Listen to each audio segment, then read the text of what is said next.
Welcome to the Public Sector Marketing Show, a podcast for government and public sector marketing professionals who want to level up their digital marketing and social media knowledge, skills, and strategic thinking. And now, welcome your host, Joanne Sweeney. Hello and welcome to episode 21 of the Public Sector Marketing Show. We've got a very exciting show coming up for you. I am bringing you behind the scenes of the launch of the State of Social Media in the Public Sector Report USA for 2021. I'm going to let you know how the United States government and public sector actually measures up against Ireland, Australia, and even on the global digital landscape. So over the past 6 months, I've been working on the study in collaboration with Rogers Communications in California, and I've been analyzing the data of 736 federal and state agencies. This resulted in 2,112 social media profiles being audited, 9 core metrics over a 90-day period, and then we looked at 4 social networks, and they were Facebook, Twitter, Instagram, and YouTube. As you can imagine, this has been an extraordinary piece of work, but I've been so curious as to how the social media landscape looks in other parts of the world. I've looked at Ireland, I've looked at Australia, and so the United States seemed like a natural next country to have a look at. So coming up on the show, I will give you all the results of that report. We'll also hear from Jaime Rojas from Rojas Communications, who are based in the west of the United States and who are working on the ground in digital communications over there. And you'll also hear from government agencies who performed really well in that report. So stay tuned.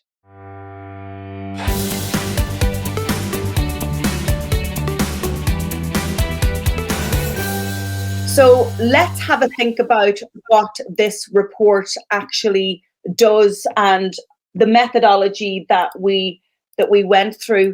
So it really brings you right across the United States of America. And in fact, there were 17 states profiled. And in fact, having those early conversations with Jaime, it was really around, where should we put our efforts and what do we want to achieve? So you can see that it's a broad report. And of course, we have 17 states there, over 2,000 social networks from over 1,700 government agencies, a lot of data to analyze.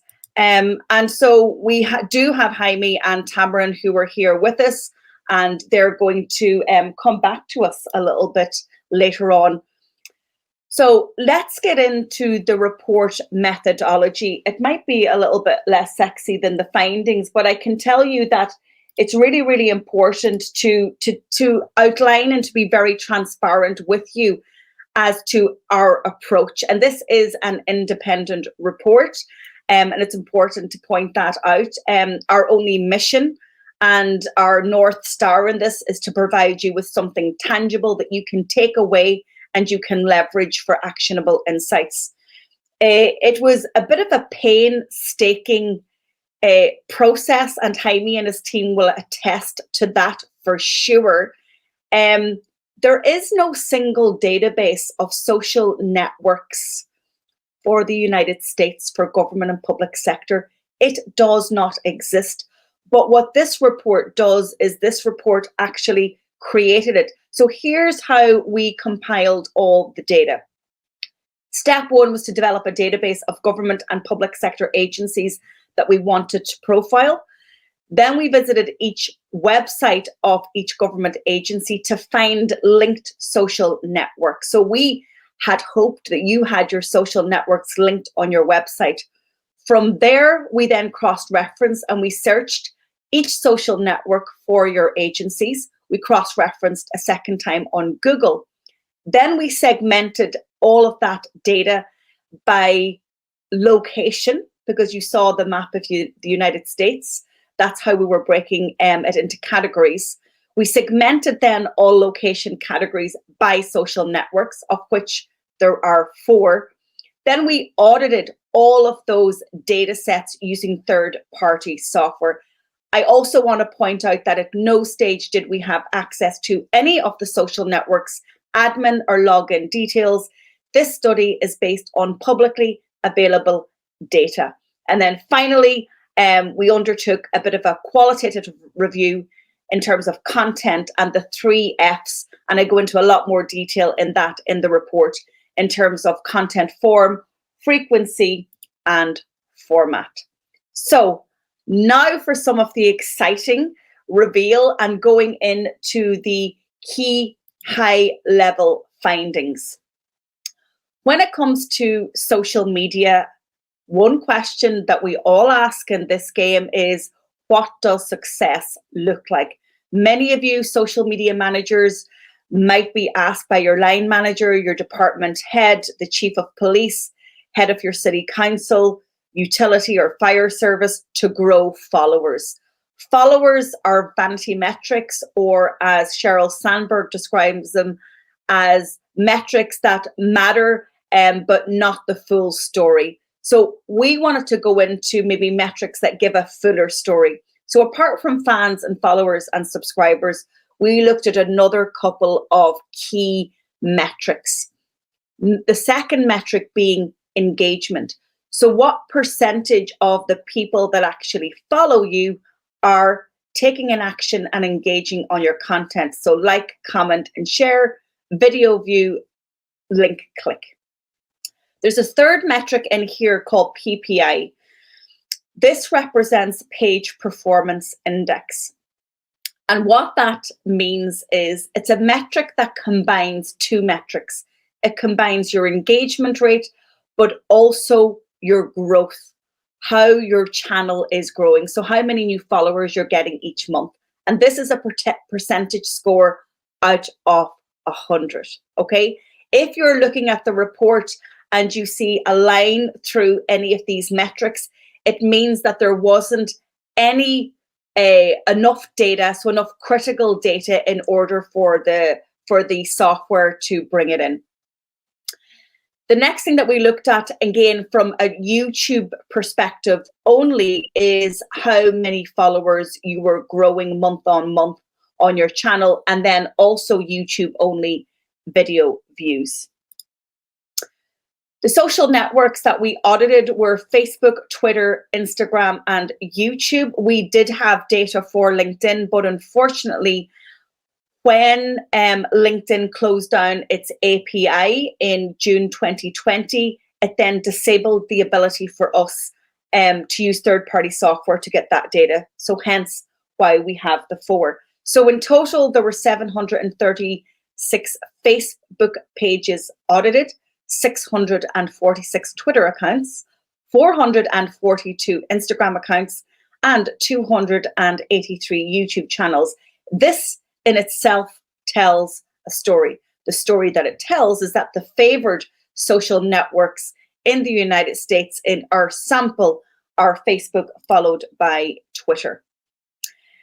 So what is a good engagement rate? And I really want you all to embrace these numbers and set them as your benchmark. I know that your peers in Ireland, Australia, and indeed across Europe are using my previous studies as benchmarks. And so the Irish study found that the average engagement rate is 0.3%. In Australia, they're quite outliers over there, 1.2%. And then globally, this is a study done by Social Insider, 0.3%. On Twitter in Ireland, the average engagement rate is 0.2%. In Australia, 0.11%, and then globally 0.06%.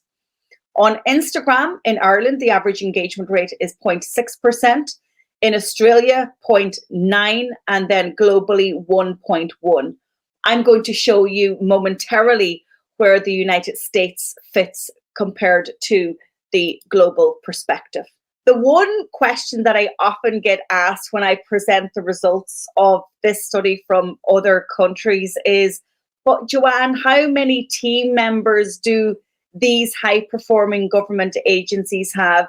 And how many resources do they have from a budgetary point of view? And are they outsourcing their content creation? And those certainly are considerations. And the other thing that I want to say at this point is, the winners and those that are category winners and who are high performing, that does not come by just money alone. That comes from mindset, culture, commitment, and consistency.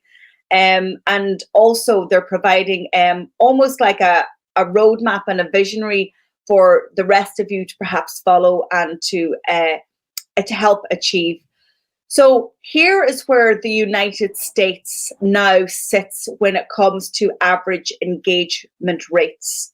So where does the United States sit in terms of the global perspective and in comparison to the other reports? When it comes to Facebook, on a par with Ireland and the global perspective. When it comes to Twitter, actually on a par with the global perspective, but Ireland's Twitter engagement rate is coming up top. And then when it comes to Instagram, again, Australia, Ireland, and USA coming in really around at the same percentage, but globally, over the 1%, that's really where maybe you want to be hitting. So now you have some benchmarks for success. So yes, you want to grow your followers. Yes, you want to have consistency, but really look at that engagement rate and what percentage of our followers are actually engaging with the content. And that's a measure of success. So that brings me to the end of the report methodology, what we did, what we profiled. But one light bulb moment that I had when we were putting all of this together, please do your citizens a favor. And if you're not already, make it easy for them to find your social networks from your website. Be more socially discoverable. Make sure the name of your channels represent and are the same as the name of your organization. Be the single source of truth and be the trusted voice by showing up. Level up your digital skills by taking our diploma in digital marketing, plus gain an industry qualification. Use the code DigitalMarketing20 for a 20% discount. Visit publicsectormarketingpros.com. Let's just remind guys, the viewers and those who are going to watch the replay, where you are, what you work at, the clients that you work at, and you guys have a wealth of experience in this space. So Jaime, go ahead and give people a kind of rundown on you and your company. Definitely. Again, my name is Jaime Rojas with Rojas Communications Group. We have clients throughout the state of California, many of them municipalities, local government agencies. And the first thing they're always asking is, how do we engage very average content, in their heads at least, to the general public? And I think that's something that we're always dealing with our clients, is being able to do that. And going from there. I'll let Tamron introduce herself here. Sure. Tamron Olden here, and I am with Talk Public Relations and Law Enforcement Social. And law enforcement is kind of my niche market. And law enforcement has traditionally kind of fallen behind the trends when it comes to social media communications and communications in general. It's that embedded culture of wanting to withhold information. But as you talked about in the very beginning of this seminar, Joanne, is the need to be transparent and the need to tell your own story. And so last year posed a lot of growing pains, we'll call them, with these law enforcement agencies. So it's been so great to see them evolve, get out of their comfort zone, and your data shows that who those rock stars are and how they are leading the way for other law enforcement agencies on the digital spectrum. So were you surprised by the findings and the engagement rates in the report, or was that kind of a fair assessment of your experience in real life? Good question. I think us being on the ground, we're seeing a very much an uptick. We weren't too surprised in the sense of the diversity of different public agencies.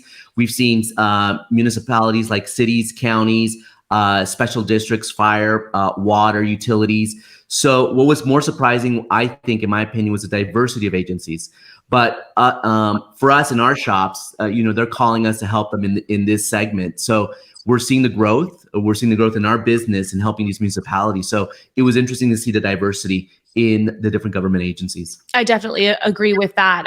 There was some where I was surprised at, wow, that's like we said, your normal people would term as non-interesting information, being showcased out there as top performers. That really shows. I mean, sometimes, I like to tease a lot of the public safety agencies. Okay, you guys have a lot of sensational, exciting stuff. You guys, there should be no reason you don't have content readily and available that's interesting. So when you see those people that you traditionally wouldn't think would show up in those top performers, it was really really interesting to see that. And shout out to them, because they're already starting with a disadvantage, but they were able to not only overcome that, but be someone who's up on the leaderboard for other agencies to look at. Now, we've seen that Facebook is the most used social network. Then it comes Twitter, but Instagram is actually growing in popularity. We know that in terms of citizen use. So in your experience, are you finding that the public sector pros stateside are willing to jump into Instagram with a lot of enthusiasm? For me personally, and I've said it for several years, I've been a huge fan of Instagram from the beginning. I saw the value in tapping into a different audience and demographic, which has now evolved to change and to be more diverse of an audience. But I really saw that as an opportunity to give people the chance to show their organizations in a more relatable light. It tends to be more of a visual platform, more of a casual platform to be able to relate to people. And having it in that format allows you to make true connections. People love the organic connections. They love seeing the behind the scenes and something that's not so scripted and posed. And I feel that Instagram is the ideal platform for that. I'm also seeing now that as agencies are bringing in staff to fill these roles as social media managers full time, that's also the demographic who utilizes Instagram more. So you're seeing it kind of change and evolve to where you have some organizations that actually get way more engagement, reach, and followers on the Instagram platform versus the others, because their audience and their community tends to favor that platform. And Instagram, as looking at it, is for many of the agencies that start off, Instagram is the best, easiest way to go. It's very simple. The usage of it, very little training at the beginning. And as you begin feeling comfortable, the visual ability for people to see what you're actually doing opens up a whole new dynamic. We're seeing with agencies, for example, sewage. I mean, who would think sewage would be something that people would be interested in? But many don't know the back end of what it takes, the infrastructure from beginning to end. So Instagram has the ability to make any of these agencies be engaging by using visual and video. It's incredible. Now, if I'm remembering correctly, there was a statistic that you guys pulled from your data that was really interesting to me of how many agencies are not on the Instagram platform, which was really interesting. And as I started to travel and teach this last year or so, one of the biggest areas that people were wanting training and information on was Instagram, because they were brand new to the platform. Right. So I really found that interesting, that there was such a large percentage of people or organizations that weren't present on Instagram. Yeah, and those numbers are growing, as you say. People are now seeing the value because of their personal experience. They're now using it for the ability to showcase their public agencies. And actually, I had Facebook and Instagram at my conference in Dublin about 2 years ago. And they said that in their experience on a global level, they're finding that public sector pros are really warming to Instagram because it's a place that they're welcomed.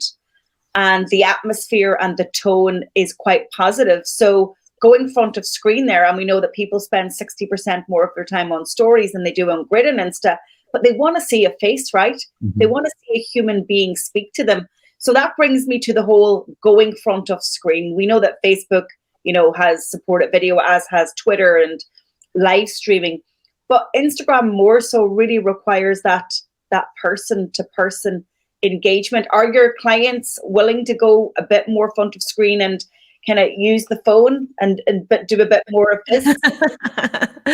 It's funny for me. I always love it. It's kind of, you might say I'm a little evil, but during my trainings, because it is primarily law enforcement, they're typically not the group that really likes going on camera, that likes going live, that likes doing a lot of the fun videos or the conversational type interactions with the community in general, let alone on a social media network. So my goal always is to get them to just show up. And the thing that I like is that because people want to get the behind the scenes, because people want to see who you are and what you're about, I feel like they give you a lot of grace. That if you say, or you misspeak, or you don't look so perfect and polished in a Class A uniform behind a podium with a tie, with a script, I actually think that turns people off. Right. They want to, social media is social. It's having a conversation on the digital spectrum. And I'm seeing a little bit of a shift. I always tell my social media managers, find your superstars, find your rock stars who are willing to go put themselves out there, be the face of your organization, shed a light, and also give that behind the scenes perspective. That brings so much value and transparency. So like I said earlier, there's a lot of growing pains, but it's necessary, and you have to find those people who are willing to do it. Then once the momentum gets going and people see it's not that bad, you'll see some others who are willing to go and join in and support it. And Joanne, as you said before, I mean, getting out of your comfort zone is crucial for this. And finding, as Tamron mentioned, those superstars, there's superstars in every agency. And it's a matter of just, holding hands at the beginning to get them comfortable, but let them be who they are. You don't want it scripted. You wanted them to be who they are naturally, being able to see what they do day in and day out. And that transparency is what helps improve engagement on the communities and stakeholders they serve. It's important for local government to be able to meet the needs of their community, but see what actually happens day in and day out. Do you think that COVID-19 has almost shifted the gear and really put pressure on this sector to be more visible on social? Oh, absolutely. I mean, I'm sure all of us can attest to how busy we've been, and we're very grateful and blessed to have been busy over the last year or so, because this tied everyone's hands. You have to communicate. It's vital, crucial. It's crisis communications. And now you don't have the in-person meetings. You don't have your traditional forms of communication. So you need to figure it out. And although people came to that realization, they were able to, from what I saw in the agencies that I worked with, quickly pivot and realize, okay, we obviously, our strategy and our the way that we do things is not efficient and is not sufficient to be able to effectively communicate. We need to provide dedicated resources, staff. We saw a lot of agencies bring in outside consultants like all of us to be able to help them navigate. And now I think all the clients that I worked with during COVID for communications, I've been able to transition out and not have to be as hands-on. And now they've learned, and it's pushed them to grow a lot in a short period of time. It's the matter of COVID hitting and the shutdown forced everyone to be able to think outside the box. That comfort level was pushed to the extreme.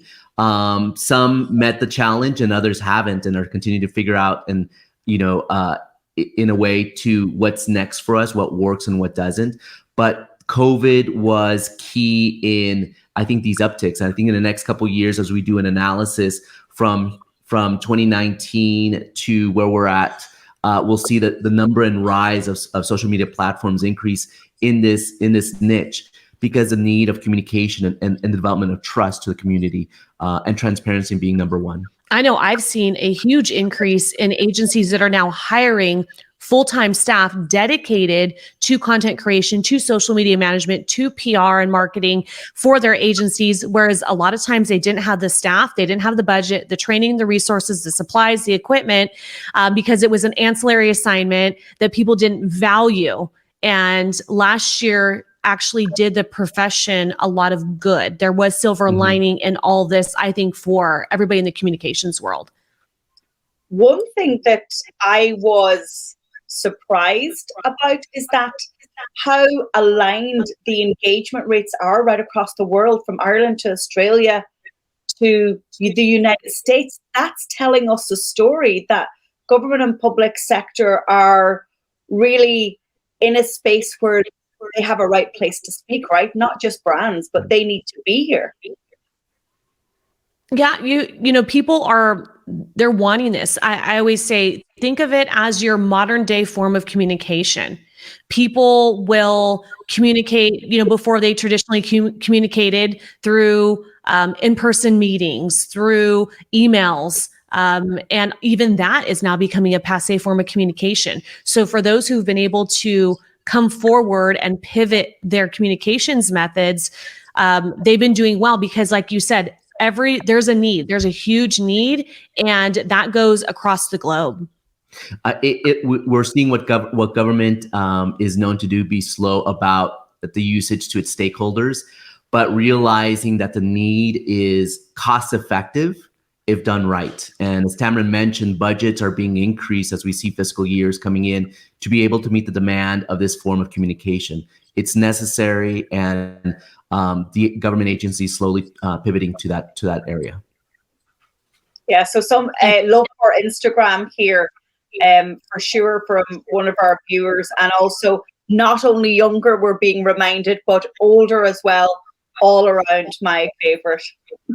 Absolutely. We're seeing a huge shift in looking at the analytics of the users, where there was a huge gap between Facebook and Instagram. And now that gap is closing, and your numbers are starting to transition, which is great. I think it's great to have people present on the different platforms because they each have something different to offer.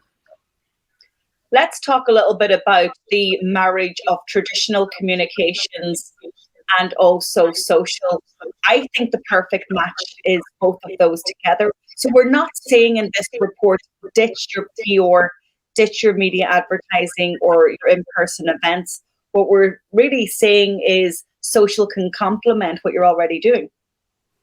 It has to be robust. I mean, the diversity of your stakeholders is that they're diverse, and to be able to reach everyone, you have to be able to use the tools that is necessary to reach as many people as possible, and constantly. Content is king, and being in person does make a big difference, but you can't have people come in person all the time. The ability for the phone and digital time, we have to adjust to those changes. Yeah, I actually had a PIO class that I was teaching this week. You know, you forget the value in the diversity of the old school, I guess, as some would term it, ways of communicating. And I had someone in class from Mono County who said there's still a large demographic in their community that does not have social media, does not even have internet access, and still relies on your in-person and your local weekly paper. And, you know, it's hard for us to grasp that concept. I said, really? And he said, yes, absolutely. A very large number. So we don't want to, as they say, put your eggs all in one basket. And you can't forget that you have to know your community and know the best way to communicate with them. And by having a communication strategy in place, evaluating that and adjusting as you move forward is going to be key in making sure you stay on top of effectively communicating with the public. Not everything works in every agency. I mean, the good example there in an urban and rural area where internet might not be as accessible in some of these hard to reach areas. So that's again, you have to evaluate what works best and what doesn't in your community. So I know we didn't cover TikTok in this report. There just wouldn't have been enough critical data. We might in 2022, but have you had experience of any of your clients embracing TikTok? I see good and bad. I feel like it's, and I have to be careful. I'm trying to be nice here. I feel that agencies either do it really well and embrace it. And for me, I think the key element in embracing it properly is having the right people, because it's all about personality, delivery, having the right person to be that face, to be able to be lighthearted and be fun. On the other side, I've seen some disastrous things that I just shake my head at, because they're trying to fit into this platform in a way that's not coming off. A lot of times it's coming off as unprofessional. It comes off as that they're just chasing vanity metrics, as I like to say them, for the views, but there's no true value in what they're doing. So shout out on TikTok and on Instagram Reels, because that obviously very similar, and they will cross post that platform on those platforms. CHP West Valley doing amazing, and Phoenix Police Department. Those are two that I would go take a look at. I am highly entertained by them. They're put together very well, but they're also good at using it to put out important messages in a format that's a lot more appealing, which is very difficult to do. So those are some of the agencies that I've seen. So shout out to them. Go and check out their pages. Great ideas. And they've gotten some really good feedback and reach and engagement. And here's a perfect example of know your audience. Who are you trying to reach out? I mean, that's a specific niche group, as well as internally, who's able to understand that platform. Snapchat is a younger age group, and the ability to also think outside in that area. It has to be someone who comes naturally. You can't force it. And it's very obvious to everyone outside if you're forcing something that's unnatural to that specific demographic and to that specific platform. And so what are the next steps for the organization's profile? But there are thousands that we just physically couldn't get around to. I mean, what's your advice to them? That's a good question. I think it all begins at the very beginning in analyzing and understanding your audience. Who are they? What is it best way of communicating and doing an audit from the very beginning? Once you know and understand your stakeholders, you're able then to put the tools to be able to make it work. Snapchat might not be for everyone.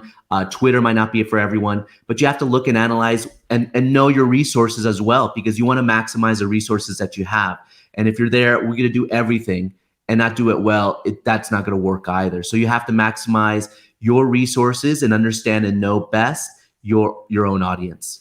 I'm a big fan of putting together, although it's very time intensive, it's so valuable, especially with instances like we experienced last year, is putting together a strategic communications plan. Most agencies do not have them. And part of that, the big part, is analyzing what you're doing well, what type of response, what your improvement areas are, looking at policies and procedures as well, looking at your budget, your staffing, your resources.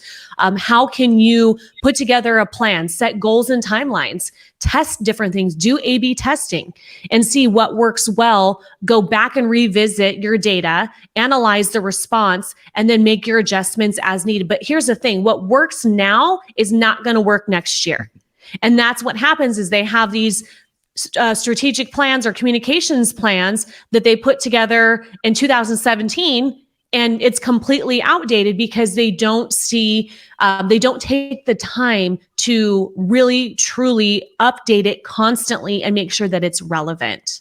It can't be static. Just like life, everything changes and you have to adjust to it, pivot, and always keep analyzing to see what works and what doesn't. And I also recommend it's okay to test things. It's okay to put yourself out there and see what works and what doesn't, and what makes you feel comfortable as the agency, as well as what resonates with your audience. Last thing I'd like to share on this topic, one of the biggest frustrations, I guess you would say, or roadblocks that a lot of organizations face in dealing with trying to progress and move forward with their communications on social media, is that they don't feel like they have the support and the buy-in. And that is the most important thing, because if you get frustrated, that leads to burnout, that leads to roadblocks, that leads to not being timely.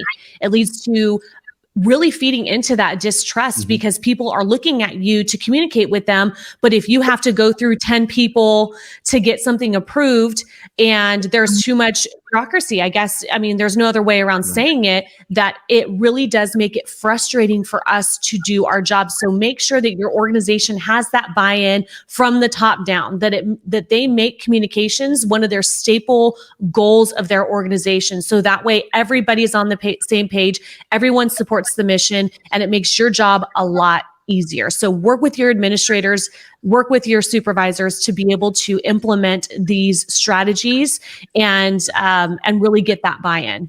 Leadership is crucial in making this successful. You might have the best plan, but if you don't have buy-in from leadership, it might as well not have a plan. Absolutely. I couldn't agree with you more, because in my experience, if the culture and mindset does not exist and that comes from the top down, then you're going to see a disassociation from, the strategic point of view to the front line where the great stories can be told. Where can people find out more about your work? We are all in the same game of consulting, training, and I want people to follow up. We've got the report on screen, but if they want to get in touch with you guys, where can they go? To our website, which is rcgcommunications.com. All our handles are placed right there. Feel free to reach out to us. I know Tamara and I work well together. Tamara, what your information? So my personal handle, you can reach out to me directly, is just first and last name, simple, Tamara Olden, across all platforms. And then also Law Enforcement Social and TOC Public Relations are the two companies. We have websites. We're across all of our platforms.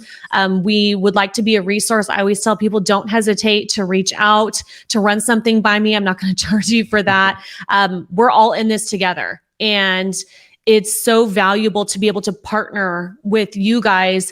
I always say, people, hey, you guys are working together. Don't you work in the same space? Yes, we absolutely do. But I'm all about collaboration and not competition. There's enough work out there, and there's such a need. There's enough out there for all of us that we're able to be more valuable if we unite to be a better resource. So please don't hesitate to reach out. Sometimes if it's just to vent because you're frustrated, sometimes that's okay too. We'd be happy to make ourselves available to you. Definitely. Yeah, guys, make sure that you follow up. And I know I've got a summit coming up in September, and I have some great speakers from the United States, and you'll see that on our website. But Tamara, you also have an event coming up, am I right, in the autumn? I do. So for those of you who are familiar with California, or even if you're not, I'm sure you've all heard of Palm Springs. So there's bonus number one. So you could come hang out in Palm Springs in November, where it's a lot cooler and nicer out there. But I am having a conference out there, LESM Con 2021, where we're bringing in all the experts from the industry. Jaime's going to be there. We're bringing in so many of these industry leaders when it comes to communications, and providing workshops and panels and networking opportunities to just help everybody move forward and continue to progress, and to be able to connect them with some people in the industry who are doing it right. I want to say it's been an absolute pleasure to collaborate with you guys on the State of Social Media in the Public Sector USA report. It's taken 6 months for us to get here, but I think when everyone gets their hands on the copy, they will know why it took us so long, and it will absolutely be worthwhile. I want to say that this is only the beginning of the conversation. All of us are going to follow that hashtag SocialGovUSA. The three of us will continue to promote, advocate, and support you when it comes to social media. But for now, I want to wrap up proceedings. I want to thank you to those who watched live, and also when you're watching the replay, we appreciate you showing up. To Jaime and to Tamara, thank you so much. I'll leave the final words to you. I just wanted to say thank you. You guys are rock stars. I just showed up in the end as a panelist after you guys spent so much time and resources and energy into putting together this amazing report that I can't wait to share. This is so valuable. It's a big commitment. So I don't think, not only has nobody done it, but I don't think there's many out there who would be willing to take on this task that you guys did. So thank you so much.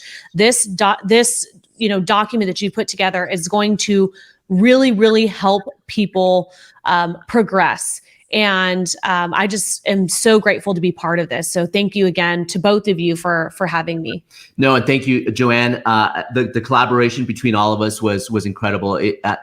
A great work doesn't happen overnight, as well as great people connect for good reasons. And I think the reason we connected was to be able to put a product out there and information that's crucial and relevant to the time. So thank you for the both of you for allowing to collaborate all together.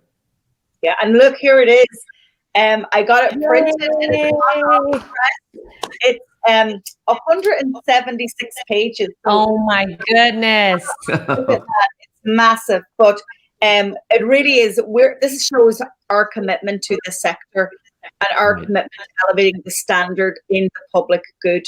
So with that, it's good evening and good night from Galway. And good morning. It's lunchtime. It's lunchtime for us, so we'll be having lunch. I'll see you on the hashtag on social. So thanks, everyone, and good evening. Bye. Thank you, everyone. Take care. You. Bye. A one-stop shop digital marketing and social media resource. Join our membership academy for 12 months. Access a library of how-to videos, template strategies, and organizational policies. Monthly live coaching. Attend webinars with subject matter experts. Meet and network with public sector pros from across the world. Use the code MEMBERSHIP20 for a 20% discount. Visit publicsectormarketingpros.com. The new feature on the Public Sector Marketing Show hands over the mic to you.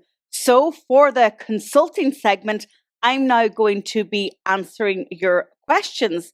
So that means that you need to leave me a voice note. You need to go to publicsectormarketingpros.com/podcast, and you can see the option to leave me a voice message. You get to ask a question, anything around public sector marketing, digital marketing, or social media. I'll take your question and I will give you free consulting advice right on this show. Top tip, you need to visit the website using your mobile phone, because you'll be using the mic on your phone to leave me the voicemail. So go ahead, go to publicsectormarketingpros.com/podcast, and I look forward to receiving your questions. Level up your social media skills by taking our diploma in social media, plus gain an industry qualification. Use the code SOCIALMEDIA20 for a 20% discount. Visit publicsectormarketingpros.com. I really hope that you found this episode really insightful. And as I mentioned at the outset, I'd really love to continue this conversation with you around the state of social media in government and public sector in the United States. Social media use is only going to grow, and the public sector can catch up with the private sector. And we just have to look at the standard from the top performers in this report to really understand and appreciate that you can get there too. If you're interested in a one-on-one with me in terms of discussing your performance in the State of Social Media report, make sure that you get in touch. You can follow the entire conversation online. Go to Twitter and search for the hashtag SocialGovUSA. And of course, don't forget, you can find me at publicsectormarketingpros.com or drop me an email to info@publicsectormarketingpros.com. If you happen to be tuning in from the UK or Australia or indeed anywhere across the world, and you would like to discuss your social media strategy or indeed training for your team, don't be a stranger and get in touch. But until the next episode, thank you so much for tuning in, and don't forget to subscribe and review. Thank you for tuning into this episode of the Public Sector Marketing Show. This episode has ended, but your digital journey can continue. Head over to publicsectormarketingpros.com to access resources and links mentioned in today's show and to connect with Joanne and her team. Until the next time, be sure to subscribe, rate, and review on your favorite podcast platform.